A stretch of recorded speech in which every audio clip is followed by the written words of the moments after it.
In today's video, I'm going to teach you how to create a new workflow in n8n. Whether you're working with n8n Cloud or a self-hosted n8n instance, the process begins the same way. First, you'll need to log into your workspace.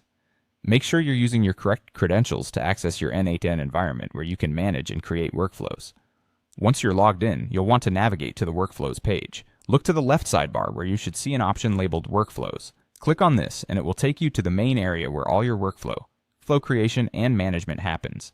It's your hub for everything related to workflow automation in n8n. Now let's move on to creating a new workflow. Once you're on the Workflows page, you'll see an option to either Add Workflow or New Workflow. Go ahead and click on it. This action will open a blank workflow canvas. Think of it as your digital workspace where you'll be building and designing your automation processes.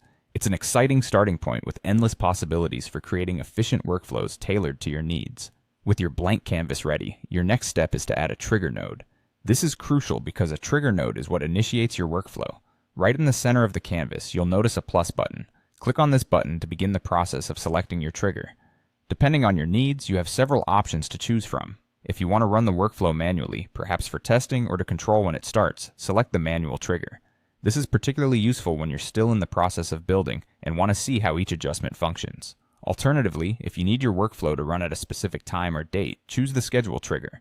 You'll have the flexibility to set exactly when you want the workflow to start, down to the minute if necessary. It's perfect for automations that need to align with specific times of day or week.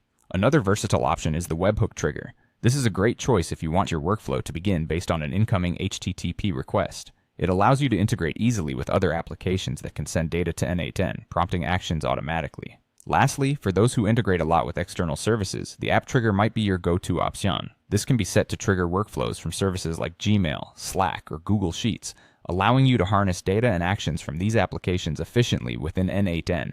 And there you have it. By following these steps, you've created a foundational workflow in n8n, beginning with that crucial trigger node.